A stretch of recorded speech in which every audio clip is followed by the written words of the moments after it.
할렐루야. 우리 옆에 분들이 인사하겠습니다. 할렐루야. 반갑습니다. 할렐루야. 반갑습니다. 저희가 이 아레오바고 신앙 포럼을 이제 코로나 이후에 다시 이제 시작이 됐고요. 벌써 이제 6번의 강의, 이제 3번의 공개 예배가 있었는데 오늘 마지막 공개 예배로 이 신앙 포럼의 시간입니다.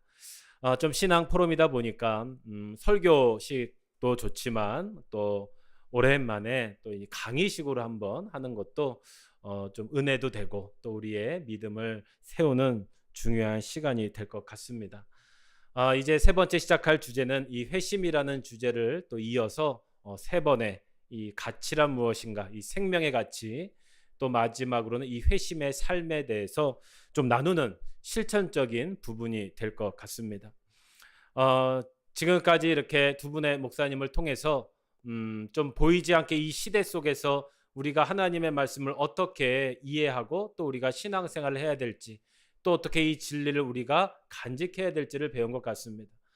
첫 번째는 이 안식일이라는 큰 주제 속에서 하나님께 드려지는 예배, 우리의 삶의 예배, 그리고 하나님을 믿어가는 이 시대 속에서 역사하시는 그 하나님의 말씀을 우리가 배웠고요. 이 두 번째는 이 하나님 나라, 하나님이라는 우리의 이 절대자 창조주이심을 우리가 지금 이 땅에서 어떻게 만나고 우리가 누려야 될지, 또 그를 통해서 이 하나님의 사랑과 정의와 공의가 성경에 분명히 있는데 우리가 어떤 방향으로 믿음 생활을 해야 될지에 대해서 이 교회와 말씀을 통해서 배웠다면, 이제는 이제 우리의 이 땅의 문제입니다. 우리 성도들의 삶, 또 지금 우리가 실질적으로 하나님의 나라를 세우는 이 성도로서의 구체적인 의미가 무엇인지를 한번 배워보는 시간입니다. 이 회심이란 주제를 보면 많은 분들이 굉장히 좀 신앙적으로 이해하시고 맞습니다. 사실 이 회심이라고 하는 게 우리 신앙과 하나님을 만나는 가장 중요한 원리이기도 합니다. 우리가 하나님을 만났다, 하나님을 체험했다, 또 하나님을 사랑했다, 그 구원을 확신했다, 이것을 다 우리는 회심이라고 말할 수 있어요. 그런데 문제는 이 회심이라는 것을 굉장히 개인적인 신앙의 체험으로만 우리가 배워왔다는 것이죠. 저도 그래왔습니다. 제가 이렇게 논문을 쓰고 이 공부를 하는 과정에서 도대체 이 믿게 하는 이 믿음이라는 것이 무엇인지에 대해서 굉장히 저는 좀 많은 고민이 있었어요. 첫 번째는 사실 제 믿음이 먼저는 좀 확실하게 세워지지 못했기 때문인 것 같아요. 그러니까 저도 하나님의 일을 해야 되는데 하나님을 찾고 구하고 뭐 기도원도 다니고 뭐 여러 가지 집회도 하고 은사도 받고 막 이런 것들 생활을 오랫동안 이렇게 해오면서 저 자신에게 물어봤던 것 같아요. 도대체 내가 진짜 하나님을 만나는 게 뭐지? 내가 정말로 하나님의 일을 감당할 자격이 됐나? 그때는 내가 능력이 있나? 뭐 이런 생각도 많이 했고요. 그러면서 수많은 사람들을 보고 또 수많은 성각자들을 만나고 제가 또 쫓아다니고 인터뷰도 하고, 목사님 그런 능력 어떻게 얻어요? 목사님 어떻게 그런 병고침의 은사를 가질 수 있어요? 막 이런 것들을 되게 고민했던 것 같아요. 그런 과정 속에서 이제 실천신학대학원에서 우리 조성돈 목사님을 만나서 이 공부를 하게 된 거죠. 다시금 공부를 하게 된 거예요. 그래서 이 하나님의 말씀이 내가 어떻게 전해졌고 내 믿음이 도대체 뭐고 내 믿음을 어떻게 생각하고, 더 중요한 것은 이 회심을 통해서 내가 어떻게 변화됐나, 이런 것들을 발견하게 된 것입니다. 그래서 이걸 사실 10여 년 전에 논문으로 써서 지금도 이렇게 가끔씩, 지금은 이제 바빠서 그 과목을 강의하지 못하지만 오랫동안 강의도 하고 또 활동을 해왔죠. 그런데 최근에 다시 이 주제가 막 이렇게 들려오기 시작했어요. 이 주제, 여러분 여기에 써 있는 것처럼 이제는 개인의 믿음의 시대가 아니라 우리의 믿음의 시대가 열린 거예요. 지금 여러 가지 불안과 어려운 시대, 또 코로나를 겪어오면서 우리는 다시 믿음을 돌아보게 된 거예요. 이제는 나의 믿음이 아니라 우리는 지금 어떻게 믿어왔고 왜 이런 지금 상황이 됐는가. 또 현실의 교회를 보니까 왜 우리가 하나님을 믿고 그 절대자 하나님을 믿는데 왜 지금 우리 교회는 이렇게 때로는 실망하고 또 사회에서 지탄을 받고 있는가. 이런 것들이 막 논의가 되기 시작한 것이죠. 그래서 이 회심을 물어볼 때 저는 세 가지의 여러분의 마음의 방향을 잡아주시면 좋아요.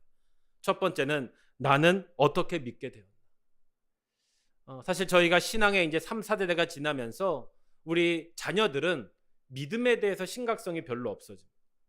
그냥 나오는 거야 사실. 저도 그랬고요. 그러다 보니까 이 믿음을 돌아볼 그런 것들이 별로 중요하지가 않아요. 그러다 보니까 나는 믿음의 생활을 어떻게 해야 되나 이런 게 별로 없어요. 구별점이 없어진 거예요. 좀 더 넓게 우리는 그럼 어떻게 믿게 되었나?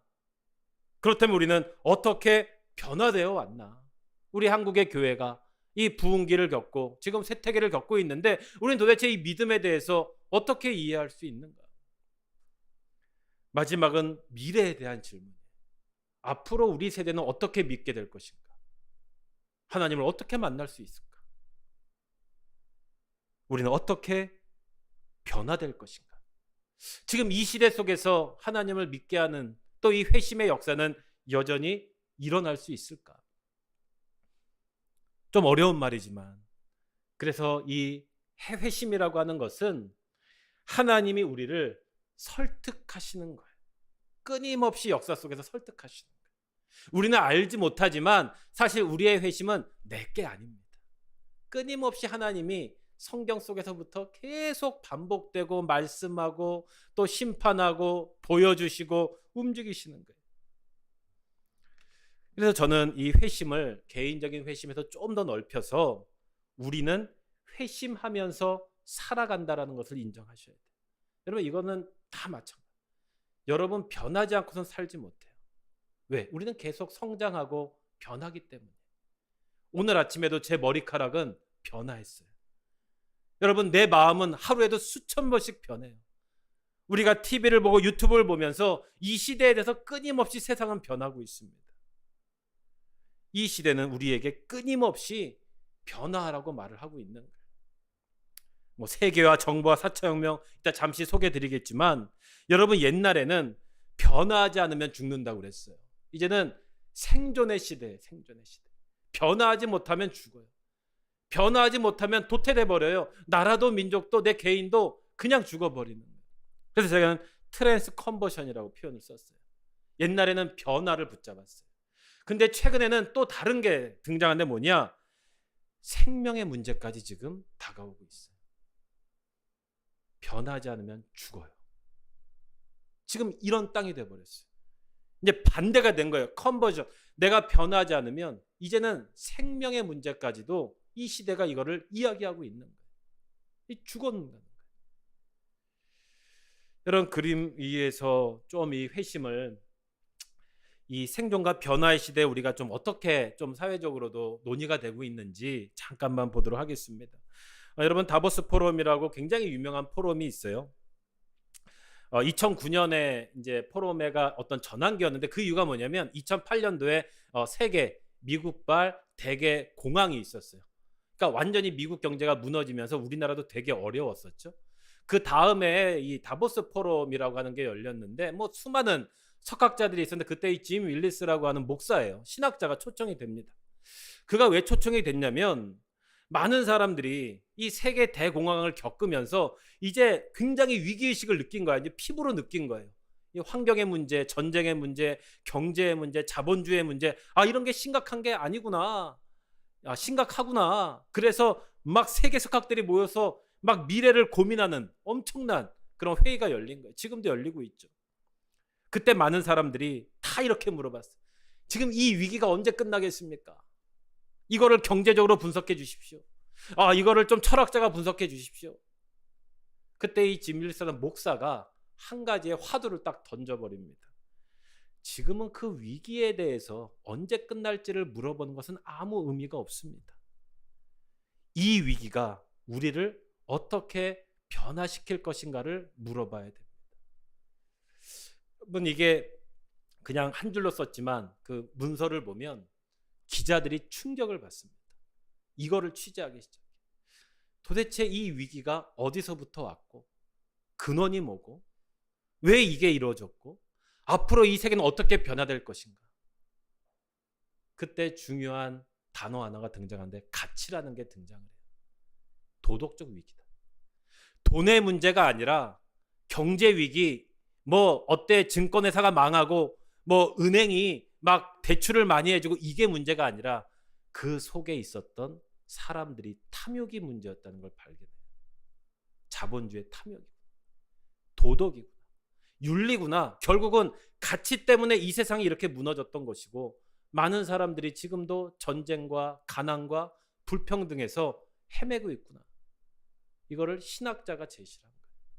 왜? 성경에 있으니까. 우리는 어디서부터 잘못된 방향으로 나아갔고 어떻게 진로를 이탈했는지를 알아야 합니다. 그런 다음에 무엇이 이 위기를 초래했는가에 관한 진실을 직시해야 됩니다. 아무도 거기에서 부정하지 못했어요.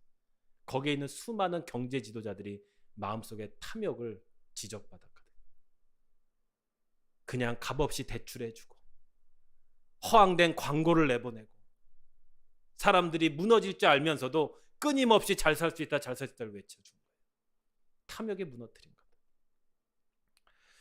여러분, 이 시작이 최근에 또 이어진 거예요. 이 담론이 지금까지 이어지고 있는 거예요. 전 세계는. 우리 지금 그 고3 우리 혜진이도 이런 주제를 가지고 요새 글을 써요. 여러분의 이게 작년에 또 다보스 포럼이 열렸는데 그 전에 이 슈밥이라고 하는 사람이 원래 다보스 포럼의 창시자입니다. 이 사람이 이것을 막 쓰면서 이제는 완전히 새로운 시대가 됐다. 완전히 새로운 시대가 됐다. 이제는 완전히 새로운 패러다임으로 딱 될 것이고 사회 전체의 변화, 이게 시스템 전체가 이제 바뀌었다는 거예요. 이제 4차 혁명을 넘어서 5차 혁명이라는 얘기까지 나오고 있는 거예요. 속도. 이게 옛날에는 수백 년 동안 1, 2, 3차가 왔는데 이제는 몇십 년 단위로 세대가 바뀌는 거예요. 지금 이 안에도요. 1세대부터 지금 5세대까지 있는 거예요. 지금 고무신을 신던 세대하고 지금 나이키를 에어를 신는 세대가 지금 같이 모여 있는 거예요. 이런 날이 없었다는 거예요. 여러분, 이게 지금 엄청난 변화의 속도라는 겁니다. 그런데 그가 이제 이 자본주의 대해치기라고 올해 이제 번역이 됐는데 작년에 그 다보스 포럼 강의가 번역이 됐는데 여기서 제가 딱 본 게 뭐냐면 우리가 단기적인 이윤의 극대화, 뭐 주식, 뭐 이런 코인 이런 걸 말하는 거예요. 세금 및 규제 회피, 환경 피해의 외면과 같은 이기적 가치에 의해 움직이는 경제 체계는 계속할 수 없다. 지금 이러한 탐욕적 자본주의는 미래가 없다는 거예요. 이제는 완전히 다른 체계로 오지 않으면 우리는 죽는다라고 표현합니다. 이게 전쟁을 미리 이분이 예측한 분으로 유명하거든요. 전쟁으로 망할 것이다.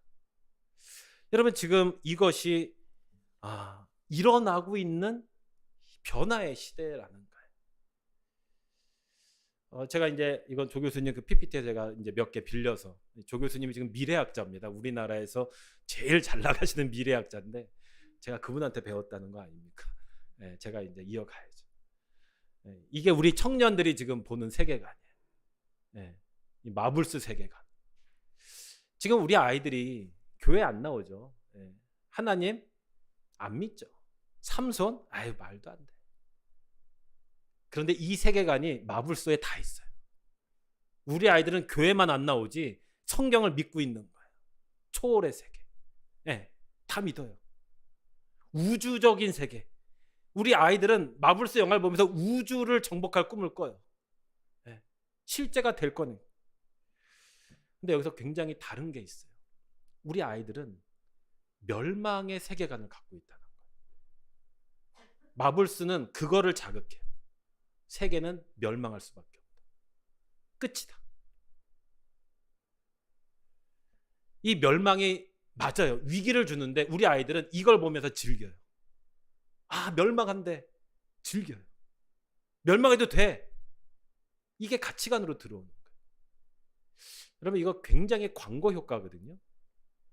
이게 굉장히 이게 아무것도 그냥 재밌게 만든 것 같지만 지금 우리 청소년들의 가치관을 굉장히 이 자본주의로 끌어들이는 세계관이에요.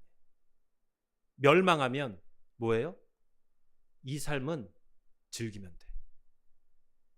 좋은 거 사면 돼. 어차피 망할 텐데 뭐. 내가 지금 입고 싶은 거 입는 거 돼. 내가 지금 취하고 싶은 거 하면 돼. 이거 길게 사랑하는 거 의미 없어. 즐기면 돼. 계속해서 소비가 일어나요. 그럼 지금 우리 아이들이 이런 굉장히 노출된, 사실 의도된 이 회심 변화의 세계관에 교육을 받고 있어요. 우리 이걸 몰라요. 이 외에도 지금 시대가 어떤 시대인지 여러분 아시잖아요. 완전히 새로운 세상이 됐어요. 이제 우리도 코로나 이전을 겪으면서 이제는 온라인으로 소통을 해요. 저희도 줌으로 회의를 하고요. 외국에 있는 게 한 팀이 돼서 사회생활을 하고 있어요. 우리 아이들은 지금 그런 세계에 살고 있고요. 유튜브, 이건 메타버스라고 그러죠. 지금도 우리나라 전 세계 현장회가 아니라 메타버스 안에서 예배 드리는 곳이 엄청납니다. 굳이 안 가요. 내가 메타버스 안에 김집사야. 주일날 컴퓨터로 가상세계에서 예배를 드리러 가요. 거기서 말씀을 듣고 헌금을 내고 교제를 해요. 그리고 그날 다 헤어진 메타버스 안에서. 여러분 지금 이게 되겠어? 근데 여러분 지금 이 세계는 이렇게 되고 있다는 거예요. 지금 그래서 우리 좀 재밌는 표현이라서 저도 좀 인용을 했는데, 우리 지금 아이들 어떻게 돼 있나? 저도 마찬가지예요. 여러분도 마찬가지일 거예요. 머리는 뭐예요? 구글. 네, 우리의 지식은 구글에서 다 얻어요 지금. 그리고 여기 보면 뭐예요? 이 페이스북. 내 의사소통 다 페이스북이에요. 내 심장, 내가 지금 무엇을 사고 싶고 무엇을 하는가, 그거는 아마존이 돼요. 내 손의 핸드폰은 삼성과 애플이에요. 여러분 우리의 지금 인간이 이래요. 여러분 우리가 생활이 앞으로 더 이렇게 될 겁니다. 이제 우리는 내 뜻대로 사는 게 아니에요. 우리는 여기에 잠식이 돼버렸어요. 이미 물건을 살 때, 자료를 공유할 때, 소통을 할 때 결국은 뭐예요? 이게 없으면 어떻게 돼요? 죽어요. 우리 아이들 핸드폰 없으면 죽는다 그래요. 이거 없으면 어떻게 살지 그래요. 여러분 이런 새로운 세계관에 저는 물어보고 싶은 거예요. 여러분 종교의 미래가 있을까요? 복음의 가치는 여러분 여기서 무슨 힘을 낼 수 있을까요 지금? 우리가 하나님을 만나는 이 회심이 가능할까요? 구체적으로 여러분 교회는 존재할 수 있다고 생각합니까? 어때요? 존재할 수 있을까요? 이런 시대에도 여러분 교회가 남아있을 수 있을까요? 우리가 하나님 이렇게 만나고 뜨겁게 없어지진 않겠지만 변화하는 시대 속에서 이 복음의 가치가 어떻게 작동할 수 있을까? 아직 결론은 안 났어요. 반반입니다. 많은 분들은 이런 외형적 교회는 이제 없어질 것이다. 네, 거의 없어질 것이다. 미래학자들이 말하는 거예요. 하지만 종교는 없어질 수 없다. 어떠한 형태의 종교가 나오는지 그건 우리도 알 수 없다. 단지 여러 가지 시험적인 대안적인 모습이 나올 것이다. 그리고 그거를 인정할 수밖에 없을 것이다. 여러분 그런 의미에서 이 시대의 가장 중요한 키워드는 회심이에요. 그래서 많은 세계학자들이 말하는 거, 목사들이 말하는 게 우리에게는 새로운 시작이 필요하다라고 말하고 있어요. 여러분 어떻게 두려우시면서도 인정하실 거예요. 그래서 오늘은 그 첫 강의이기 때문에 좀 성경에 나와 있는 회심에 대해서만 좀 간단하게 좀 우리가 알아야겠죠. 여러분 성경은 이 변화와 구별된 게 아니에요. 이 역사는 이 성경의 역사와 같이 왔다 해도 무관하지 않습니다. 이미 성경에는 이 이야기가 있었고 말해주고 있었어요. 여러분 우리가 많이 이제 성경을 보면 이제 그 말씀들을 읽는데 이걸 좀 회심의 관점에서 읽는 거예요. 원래는 우리가 이렇게 많은 신학을 해야 되지만 몇 가지의 말씀으로도 충분히 우리는 이해할 수 있습니다. 우리 레위기 26장 12절인데요. 그래도 공부니까 같이 한번 읽어볼까요? 시작. 나는 너희 중에 행하여 너희의 하나님이 되고 너희는 내 백성이 될 것이다. 하나님과 우리가 약속맨 하나의 백성이 됐다. 이게 우리 책에서 매스 컨버전이라고 뭐냐? 완전히 대상이 바뀌어 버린 거죠. 이제 나는 하나님의 백성이야. 나는 옛날에 우리 아버지의 백성이고 우리 민족, 우리 유대인의 백성이고 나는 어느 나라의 백성이었는데 이게 하나님의 백성이에요. 하나님의 성경의 신학은 이제는 전체를 하나님과의 완전히 연합으로 만들어요. 이게 이 군중적인 회심의 역사예요. 사실 성경은 처음부터 회심이에요. 그래서 하나님 백성 만든, 너가 나 믿어, 이게 회심의 시작이라고 할 수 있어요. 뭐 또 엮여있지만 헤세드 하나님이 있어요. 헤세드는 여러분들 많이 아시는 긍휼, 인자의 하나님이란 뜻이죠. 여러분, 이 헤세드 하나님은 뭐냐면 하나님이 인간하고 딱 계약을 맺었어요. 너는 이제 내 백성이야. 너는 이제 나를 따르는 회심된 백성이야. 근데 그 사람들이 자꾸 죄를 범하는 거예요. 막 잘못하고 탕자처럼 도망도 가고 말씀을 듣지 않고. 그런데도 하나님은 그들이 돌아오기를 바라세요. 이거 헤세드 하나님. 그들이 돌아오기를 바라요. 이 회심이죠. 하나님이 어떤 죄악 속에서도 그들을 버리지 않고 받아주세요. 왜? 헤세드, 인자, 긍휼이 많으신 하나님이란 뜻이. 여러분, 계약과 약속은 좀 더 구체적으로 되는데요. 신명기 30장 2절이죠. 같이 한번 읽어볼까요? 시작. 너와 내 자손이 내 하나님 여호와께로 돌아와 내가 오늘 내게 명령한 것을 온전히 따라 마음을 다하고 뜻을 다하고 여호와의 말씀을 청정하면, 밑에도 읽겠습니다.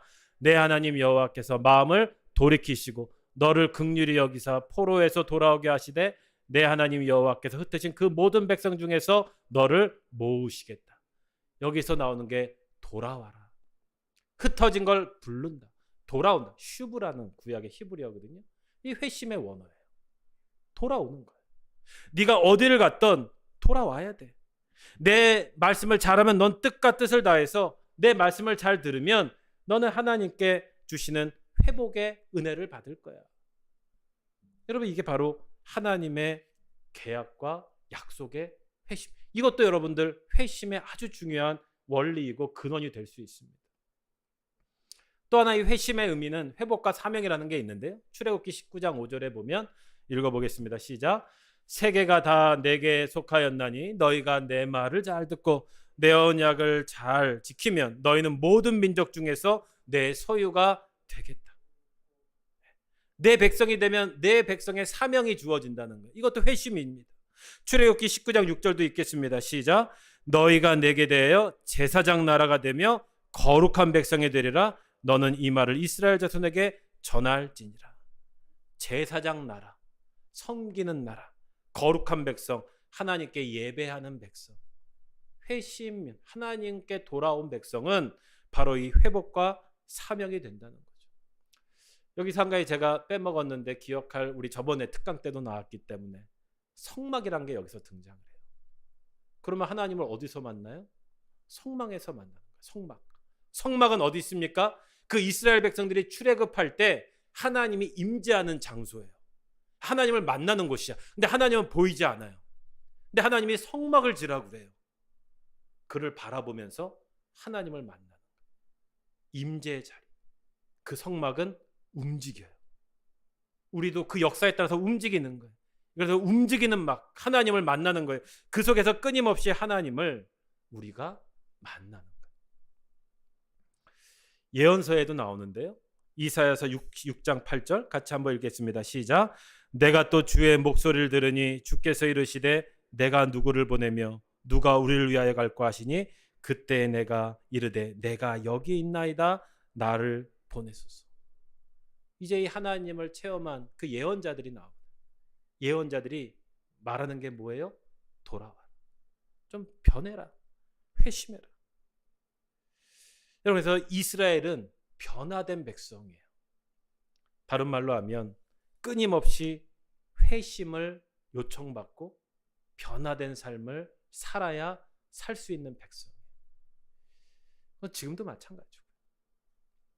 이제 이 회심이 예수 그리스도를 통해서 이 문명 안으로 전 들어왔다고 표현을 써요. 이제는 지금과 아주 가까운 회심의 역사가 일어나요. 우리가 체험하는 예수 그리스도를 통해서 하나님을 믿게 되는 경험이 신약 성경이에요. 여러분, 마가복음 1장 14절 15절 같이 한번 읽어보겠습니다. 시작. 요한이 잡힌 후 예수께서 갈릴리에 오셔서 하나님의 복음을 전파하여 이르시되 때가 찼고 하나님 나라가 가까이 왔으니 회개하고 복음을 믿으라 하시더라. 이제 우리가 많이 아는 회심이 여기서 시작이 돼요. 회개해라, 회개. 야, 너 잘못해, 회개해. 하나님께 돌아와야 돼. 근데 사실 이 당시만 해도 회개하라는 말은 거의 안 쓰는 말이었어요. 왜냐면 잘못하면 재판받고 그냥 죽어요. 기회가 없는 시대입니다. 그래서 이 회개하라는 말을 이 라틴어 번역에서는 이 죄를 고백하는 것 정도로 이해를 했어요. 근데 예수님은 그걸 말하는 게 아니에요. 메타노이아, 이게 슈브의 번역이거든요. 네가 돌아와라. 하나님께 돌아와라. 근데 어떻게 돌아와요? 몸을 돌리는 게 아니라 존재가 바뀌는 거예요. 애벌레가 나비가 되는 거예요. 그냥 내가 나 잘못했어. 나 이제 열심히 살래. 내가 예수님 잘 믿을래. 이게 아니라 내가 예수님 만났더니 애벌레였는데 완전히 다른 존재가 돼버린 거예요. 거듭남이 이 회심에 들어온 거예요. 예수를 통해서 우리는 완전한 변화가 돼요. 근데 이 돌아와라는 말을 예수님은 메타노이라고 말하지 않고 타부 아람어로 말했어요. 이건 무슨 뜻이냐? 하나님의 형상까지 회복해야 된다. 여러분, 우리가 지금 하나님 믿습니다. 내가 회개합니다. 회복합니다는 나 잘못했어가 아니에요. 내가 완전히 다른 삶을 살겠습니다. 하나님의 형상을 회복하겠습니다. 더 나아가선 하나님의 땅을 회복하겠습니다. 그래서 신약에는 이 회심의 두 번째 원리가 부르심이에요. 다 아시죠? 마태복음 11장 28절부터 30절 같이 한번 읽겠습니다. 시작. 수고하고 무거운 짐진 사람은 모두 내게 오너라. 내가 너희를 쉬게 하겠다. 나는 마음이 온유하고 겸손하니 내 멍에를 메고 내게 배워라. 그러면 너희는 마음의 쉼을 얻을 것이다. 내 멍에는 편하고 내 짐은 가볍다. 예수님이 부르시는 거예요. 나한테 와. 네가 지금 쉴 곳은 나밖에 없어. 네 마음, 불안, 고통, 병. 그래서 예수님은 그들을 회심으로 부르시면서 고쳐주시고 치유하시고 말씀하시는 거죠. 그래서 예수님의 회심은 거듭남이라고 저희는 표현을 해요. 요한복음 3장 5절 6절 좀 기침만 한번 읽어보겠습니다. 시작. 내가 진정으로 너희에게 말한다. 누구든지 물과 성령으로 나지 않으면 하나님 나라에 들어갈 수 없다. 육으로 난 것은 육이요 영으로 난 것은 영이니 너희가 다시 태어나야 한다고 내가 말한 것은 너희가 이상히 여기지 말아라. 바람은 불고 싶은 대로 분다. 너는 그 소리를 듣지만 어디에서 와서 어디로 가는지는 모른다. 성령으로 태어난 사람은 이와 같다. 우리가 예수님을 믿는다는 것, 변화되고 예수님 만났다고 하는 것은 완전히 새로운 존재로 거듭나는 거예요. 이제 하나님 나라에 들어가는 존재가 돼요. 죄를 다 용서받고 내가 성령으로 거듭날 때 하나님 나라에 들어가는 거죠. 이어서 이제 교회 역사의 마지막으로는 성령이죠. 오순절 날의 성령의 감기도 회심의 우리 체험이라고 많이 고백하죠. 2장 1절부터 4절까지 고백하겠습니다. 시작. 오순절 날이 이미 이름에 그들이 다 같이 한 곳에 모였더니 호련히 하늘로부터 급하고 강한 바람 같은 소리가 있어 그들이 앉은 온 집에 가득하며 마치 불의 혀처럼 갈라지는 것들이 그들에게 보여 각 사람이 하나씩 임하여 있더니 그들이 다 성령의 충만함을 받고 성령이 말하게 하심을 따라 다른 언어들로 말하기를 시작하니라. 우리는 이 장면을 가지고 불 받아라가 여기서 나온 거예요. 저도 옛날에는 이것만 불 받으면 다 되는지 알았거든요. 불 받더니 그냥 뜨겁기만 하더라고요. 변화가 없으면 의미가 없어요. 여러분, 이거는 성령 체험이라고 하는 현상을 증거하는 거예요. 이게 성령의 은혜고 회심했다라고 자꾸 여기서만 보시면 다른 게 안 보여요. 성령 능력 받았네? 안 받았네? 병이 고침받네? 안 받네? 방언을 하네? 못하네? 사실 여기서 방언은 다른 언어거든요. 알아들을 수 있는 다른 외국어를 말하는 거죠. 여러분, 물론 이 회심은 성령을 통해서 증거되고 확증돼요. 여러분, 이만큼 회심이라는 게 성경의 전체에 흐르는 하나님의 우리 인간을 만나고자 하는 방식, 하나님이 이 역사를 통해서 자기를 보여주시는 방식이 회심이라고 하는 거예요. 회심이 그렇게 복잡했는데 나는 어떻게 지금 하나님을 믿고 따랐나 문득 생각도 드실 거예요. 여기 있는 사실 주제들이 이미 여러분들 마음 안에 하나님이 넣어주시고 있는 거예요. 하나님을 잘 믿으라고. 그래서 우리는 회심을 하는 변화된 그리스도인이에요. 근데 자꾸 우리는 이 회심을 한 가지의 증상에서만 자꾸 보려고 그러고요. 자꾸 이거를 이렇게 주입하는 게 신앙이라고 자꾸 착각을 하죠. 예수에 관한 믿음, 여러분 성령 받은 사람들은 예수에 관한 믿음을 말하신 분들이 아니라 예수를 믿어라. 그리고 예수를 따르라. 다른 거예요. 그래서 하나님, 예수님을 통해 얻은 회심은 삶의 방향을 근본적으로 바꿉니다. 나를 포함해서 여러분은 삶이 바뀌신 분이에요. 또 하나, 이 성경에서 본 회심은 여러분 역사와 아주 구체적입니다. 여러분 여기에서 있는 지금 우리가 성경 한자를 읽었지만 이거는 다 역사 속에서 하나님이 하나하나 구체적으로 함께 대화하고 함께 부딪히면서 만드신 사건이에요. 또 하나, 이 회심을 통해서 이 구약의 역사, 신약의 역사는 전 세계의 역사가 움직이고 있다는 것을 성경 조금만 봐도 우리는 발견하게 돼요. 이스라엘의 탄생, 아수르, 바벨론, 페르시아. 여러분 이 회심의 이야기가 그 역사 가운데서 지금 이루어지고 있는 거예요. 신약은 헬라 시대, 로마 시대, 우리나라는 평양 대부흥운동, 3.1운동. 여러분 이 회심과 역사는 함께 움직여서 지금까지 똑같이 되고 있는 거예요. 그렇게 회심은 결국 믿는 자 한 명과 이 땅의 교회와 우리가 주인을 바꾸는 거예요. 성경의 회심이 좀 더 하나 더 말씀드리면 이 하나님 나라를 이해하고자 않고서 회심을 이해할 수가 없어요. 그래서 회심은 개인에게서 시작하지만 세상을 위한 것이에요. 하나님 여러분 믿게 하는 거요. 여러분 개인을 위해서 여러분 믿게 해주시는 거 아니에요. 하나님 나라의 성취를 위해서 믿게 해주시는 거예요. 여러분 굉장한 사실입니다. 아유 지금 개인 때문에 뭐 사람 뭐 시대가 이렇게 반하는데 나 하나가 무슨 능력이 있겠어요. 반대로 보면 지금도 여전히 회심 때문에 인류는 왔다 갔다 해요.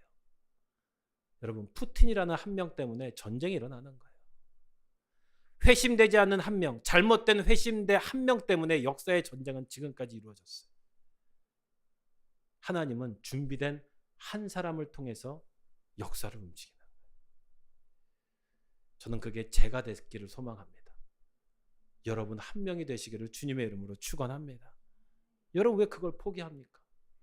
여러분이 하나님 만났으면요, 여러분 한 명 때문에 역사가 바뀔 수 있는 거예요. 그런데 오늘날 교회들은 막 회심은 굉장히 막 강조해요. 은혜 받아야 돼. 막 불 받아야 돼. 막 병거 쳐야죠. 막 그렇게 해요. 그게 전부가 아니거든요. 또 반대쪽은 그런 건 다 필요 없고 하나님의 공이 정하니까 사회적 이 열심히 세상을 바꿔야 돼. 막 하고 해야 돼. 여러분 그것도 옳지 않아요. 여러분 회심은 둘 다 필요해요. 근데 먼저는 하나님의 나라의 복음, 그 좋은 소식을 마음에 품고 그걸 통해서 보여진 것을 통해서 이 세상을 바꾸도록 노력하는 거예요. 한쪽만 주장하는 것도 옳지 않습니다. 온전하지 않아요. 분명 보면 뭔가 빠져 있고 뭔가 약점이 있고 뭔가 실수들이 있더라고요. 예수님께서 오신 것은 바로 이 하나님 나라의 뜻이 있었기 때문에 나라가 임하옵시며 뜻이 하늘에서 이룬 것 같이 땅에서도 이루어집니다. 우리가 매일 신앙 고백하는 게 바로 이 하나님 나라의 회심의 원리입니다. 십자가 회심은 당연히 우리가 가장 중요한 거죠. 예수님께서 십자가로 오신 이유도 바로 하나님 나라의 새 질서를 역사의 중심에 내려주신 거고요. 또 하나님 나라를 위해 정의되는 이 공적인 책임과 사랑이 회심이라고 할 수 있고요. 회심을 통해서 우리는 하나님이 이 세상을 사랑하사 고백하신 일들이 일어나고 있는 것입니다. 우리 성도들은 지금도 그 길을 따르는 사람들, 교회 잘 다니는 사람들, 예수님을 순종하는 사람들이 아니라 너희들이 왜 어떤 방식으로 사느냐 변화된 삶을 보면서 하나님을 믿게 된 것이죠. 그래서 오늘 회심의 말씀을 먼저 정리하면 여러분 이 회심의 기본적 행동은 하나님 나라 곧 예수께서 가져온 좋은 소식을 향해 삶의 방향을 바꾸는 것이라고 할 수 있습니다. 회심한다는 것은 자신의 삶은 아무 미련 없이 예수 그리스도께 바치는 것이고요. 예수의 새 질서에 가담하는 것이고 새로운 공동체의 친교 속으로 들어가는 것을 의미합니다. 우리의 죄가 용서되고 하나님과 이웃과 화평하게 되고 우리 운명은 세상 가운데서 그리스도의 목적들과 불가분한데 묶이게 되는 것이 여러분 회심이라고 할 수 있고요. 여러분 회심 우리가 이제 복음 전도지요. 우리가 회심을 전하는 것. 그러면 이 회심을 위한 복음 전도는 이러한 목적을 가지는 거지요. 복음 전도의 목적은 회심으로 부르는 것이. 회심의 총체적 의미를 담는 그러한 회심으로 부르는 것입니다. 복음 전도는 예수와 그분의 나라와 관한 결정적 선택을 제시하며 각 사람을 만나고 새 질서에 자유하게 하는 힘을 가지고 옛 질서의 억압에 도전하게 되는 거예요. 회심을 하면 완전히 다른 새로운 질서, 완전히 새로운 것들을 도전하게 됩니다. 하나님 나라의 복음은 모든 삶에서 근본적인 변화를 촉발하고요. 어떠한 사회 질서로든 침입하고 개인의 구원과 이 땅 위의 하나님 나라에 대한 증거를 분리하지 않아요. 그래서 초대교회 시대 이래 모든 부흥 운동에 보면 회심의 참된 본성은 세상이 부과하는 비좁은 재앙과 제약으로부터 자유롭게 되었고 회심의 그 전체성을 회복시켰어요. 복음 전도의 힘이 회복되고 복음을 다시 역사를 변화시킨 것입니다. 복음 전도는 복음을 편한 것으로 만드는 것이 아니라 복음을 분명하게 전해서 모든 행위와 생활 방식의 철저한 변화를 요청하고 있는 것이에요. 여러분 많이 들어보셨죠? 오직 예수 그리스도 통해 구원받습니다. 아멘이죠. 그런데 이 말은요 쉬운 말이 아니에요. 복음 전도는 우리가 결국 스스로를 구원할 수 없음을 확증하는 거예요. 동시에 예수 그리스도의 전 존재를 따르고 변화시키는 힘이에요. 내가 예수 그리스도를 온전히 믿지 못하면 구원받지 못한다는 거예요. 여러분 예수님의 삶을 얼만큼 따라갈 수 있어요? 이거는 개혁이에요. 완전한 변화입니다. 그러기에 우리는 위로는 주님께, 옆으로는 이웃과 함께 이 땅을 끌어안고 기도하지 않을 수 없습니다. 단지 두려움, 이데올로기, 문화와 시대사조 때문이 아니라 회심으로 초대된 이 믿음은 세상에 여전히 가장 큰 영향력이 될 수밖에 없어요. 여러분 우리가 하나님께 회심했다면 이 땅이 이룰 수 없어요. 우리나라 2만 개의 교회가 회심했다면 이 민족이 이룰 수 없어요. 그렇다면 여러분 이 변하는 시대에 우리는 지금 무엇을 믿고 살아가고 있습니다. 오늘 에스겔의 말씀이 마지막 결론인데요. 여러분 지금 에스겔은 유명한 노래 아시죠? 보니엠의 바벨론 바닷가, 강가. 남유다가 이 바벨론의 2차 포로기한 때 잡혀가요. 에스겔이 그때 선지자의 집안 30살이었어요. 포로로 끌려가서 사실 이미 예레미야 많은 선지자를 통해서 남쪽 유다 곧 멸망할 거다. 너희들 이렇게 살면 안 돼. 하나님이 얘기해 줬어요. 너희들 돌아와야 돼. 근데 그들은 끝까지 말을 듣지 않아요. 1차의 포로로 엄청난 많은 사람이 바벨론으로 끌려가요. 두 번째 에스겔 그 젊은 그 제사장 집안의 에스겔에 끌려가요.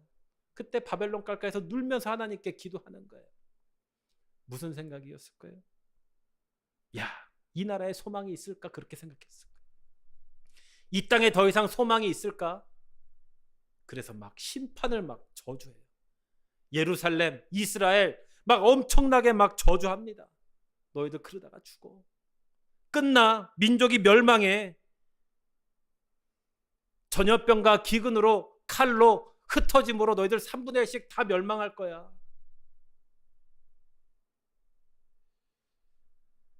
그런데 그가 예언하는 동안에 이스라엘의 멸망을 목도해요.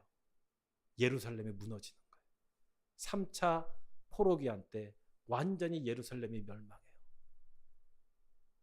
그때 에스겔이 갑자기 심판과 저주를 딱 멈추고 하나님의 소망을 외치는 거예요. 다 끝난 줄 알았는데 기회가 있다는 거예요.